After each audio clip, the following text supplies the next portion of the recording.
afternoon. Welcome to Topic of Discussion. I'm Azia Branson. I'm McCaig.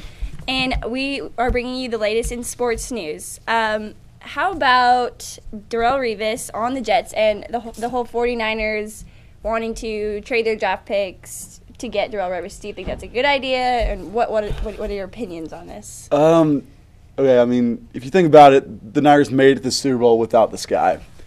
And I haven't looked at their entire situation, but I don't think there's any way that their salary cap can allow the highest paid corner to ever play the game to just come over here for just draft picks. I mean, they would have to give up either Carlos Rogers or probably Chris Culliver also. So, I mean, I've heard since the whole Alex Smith to the Chiefs thing for the second round pick that now I think they said that the Niners have 15 picks in this draft, which is an outrageous amount. So, but if they can think of a logical way to make it happen, that might be the best defense to ever be on a field in NFL history. But he's also coming off of ACL surgery, so you also don't know if he's going to come back the same kind of player. But I mean, if they can do it logically and smart and not give up too much, I don't see why not, because it'll be worth the ring down the road. Do you think the Jets need the draft picks or Darrelle Revis? Well, the thing with the Jets, I think Darrelle Revis was the one who kind of completely destroyed their team by demanding this huge contract and whatnot.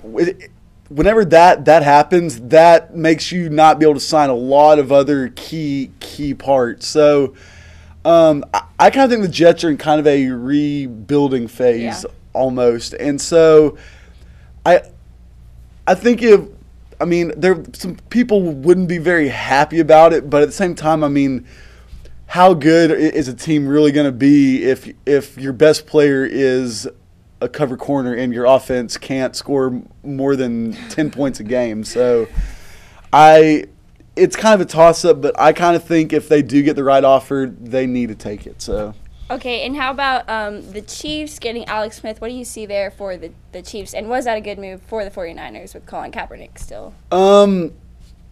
Well, obviously if Smith stayed, then they'd be paying their backup a lot more money than they'd be paying their starters. So I think it was smart by them to get rid of him. And they pretty much got a first-round draft pick. It's the first pick of the second round. Yeah. So that's a big-time deal for the 49ers if they keep that pick. But I think the Chiefs came out pretty well here too. Alex Smith, he's a really good quarterback. I think he'll fit in to Andy Reid's system pretty well too. Yeah. So, I don't think the Chiefs are going to make the playoffs in the next 2 or 3 years. I don't think they'll be the first round pick. Yeah, or the first pick next year also though. Yeah, it should work out for them. All right, switching to basketball, we have the Mavs losing 3 straight. Probably not the first time of this season to lose 3 straight. They play in Brooklyn tonight. Do you think playoffs or no? Well, I was kind of thinking playoffs whenever we were, I think it was 3.5 games back of the 8th seed, but now that we've lost 3 in a row, I think we're 6 back. Wow. So, and both those games were the one against the Lakers, which was really close, really down to the wire, and then the one the other night where the Mavs were up by 25 at one point, and the team they were playing came back and went on a 35-4 run. So obviously you're not going to win many games whenever that is happening, but hopefully the Mavs just go into a team tank. That's what I'm going to call it. Team tank. Just lose as many games as you can. It's going to come down to who is better at losing games at this point, because you're not going to make the playoffs. You might at this point you might as well just get the best draft pick that you can. But the Mavs aren't that good at winning, and they're probably not going to be that good at losing either. So they're just that right in between. Yeah, they're probably going to be stuck with like the 8 or 9 pick or somewhere around there. So they're going to be in the middle point where you're not going to get anyone that's that great, but not anyone that's that bad. Did you see when they played the Lakers, the Mark Cuban, Kobe Bryant on Twitter thing? Amnesty that's all that Kobe tweeted after that game. That was pretty hilarious. I agree. I was interested in that a little bit. Kobe went off in that game too. So. Yeah, pretty good. Okay, now baseball. The Rangers' spring training just began a couple weeks ago. They're 1-5. Is it a big deal or not a big deal?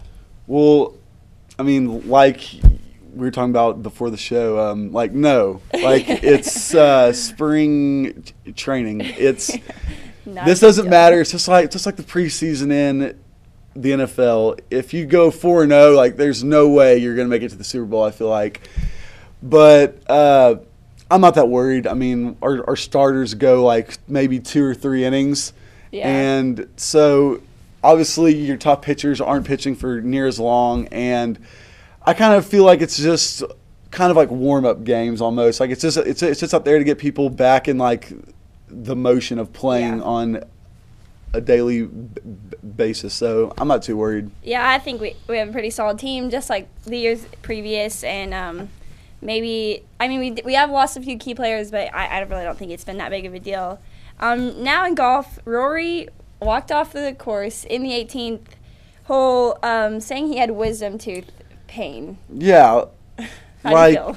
Well, he was on the last hole of his round, and trust me, he was 7 over, so he was having a pretty crappy tournament overall.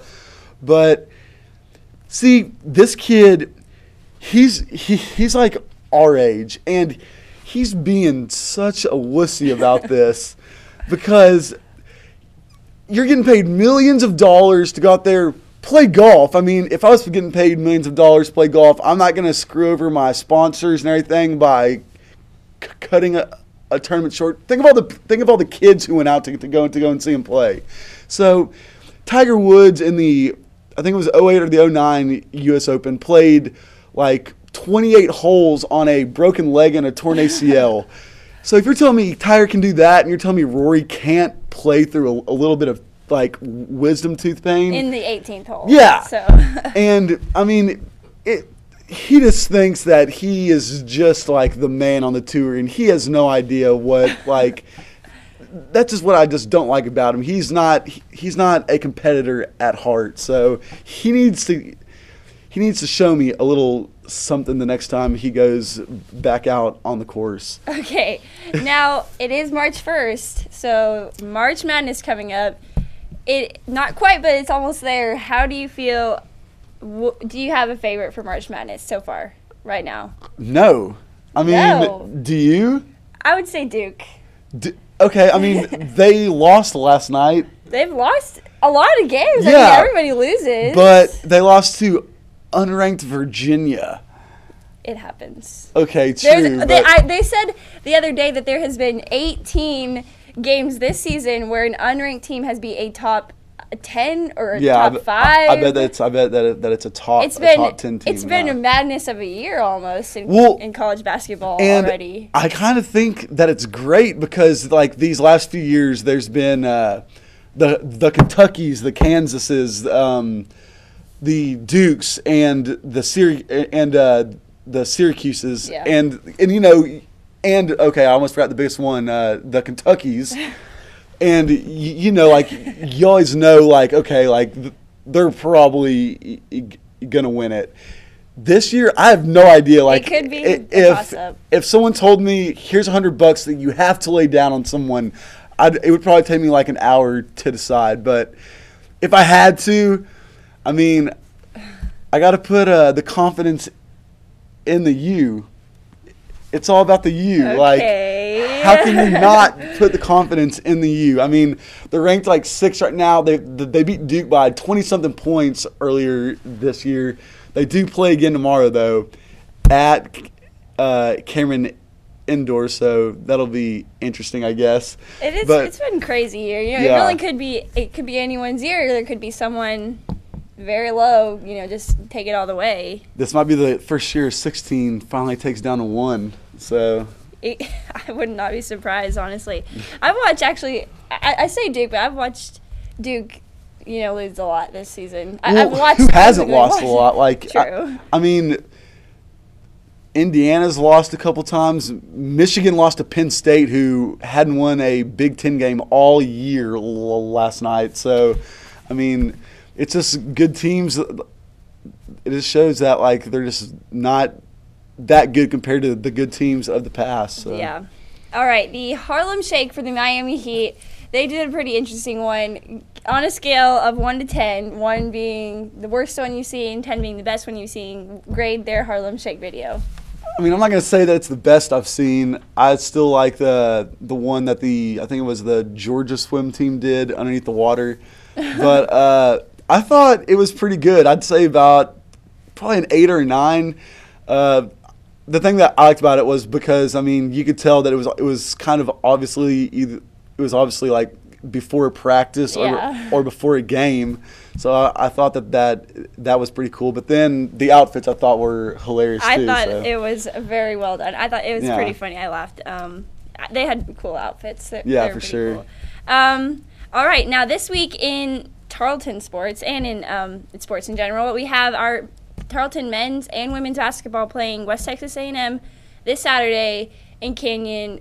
The boys, I think, have gotten hot at the right time. Yeah. I mean, this last Saturday, absolutely no chance of beating Midwestern, and they beat them. I was at that game, probably the best Tarleton basketball game I've been to. The girls, not so much. They had too rough last week, and then, I mean, they killed Eastern New Mexico. Like, how did Brian Ward do against Midwestern? He didn't play a whole lot. I mean, like, he didn't score a lot of points. Yeah, because I know against Eastern New Mexico, he only had like 2 points and like 4 fouls. He hasn't been scoring a lot. Yeah, I know. He's been in the game, but not that much. It was against Midwestern. It was DeAndre Upchurch. I interviewed him after the game, and I mean, he was so pumped. Yeah. Everyone was so pumped. He said that was the game I wanted, and that was the game they got, and it's cool to see them win that game. The girls this Wednesday though just annihilated. They slaughtered them. Yeah. 96 points in a college women's basketball game. Oh, that was insane. But yes, we also have baseball playing Cameron, Eastern New Mexico, and Bellarmine this weekend in Abilene. A preseason tournament, I'm guessing. Yeah. Softball has a doubleheader tomorrow against Oklahoma Christian at 12-2 at home. This will be their second time to play at home, and they're doing pretty well this season, so it'll be interesting to come watching them play. And this week in NCAA basketball, we have some exciting games. Number 3 versus number 6, Miami. That's a bit. Stop. And then on Saturday at 5, and number 10 versus number 12, number 10 Louisville versus Syracuse at 11 a.m. Yeah, early game. Probably won't be up for that one, but who do you think will win these 2 games? Okay, I just said I'm picking the U, but at the same time, I'm probably going to pick Duke to win that game just because it's at Cameron Indoor. But Louisville and Syracuse, it's all going to come down to how Syracuse's Michael Carter Williams plays. But I'm going to take Louisville. I just think that they're more athletic up and down the court. So I think that they'll be able to take them down. Well, guys, this has been a production of the Texan News Service from the Tarleton State University campus in Stephenville, Texas. Today's broadcast was produced by Ian Trobe, I always pronounce it wrong, Traub, and Landon Haston. You can follow Texan News Service on Facebook and Twitter, and check us out on texannews.net. I'm Caleb McCaig. And I'm Azia Branson. Tune in each Friday at 2:15 for your weekly dose of topic of discussion. You can also tune in Monday through Friday at 12:30 for all your regional and national news. Tune in Monday at 2 for the TSU Buzz. Also, check out our weekly Spanish news, Noticiero Texan TV, each Friday at 2. Have a great weekend.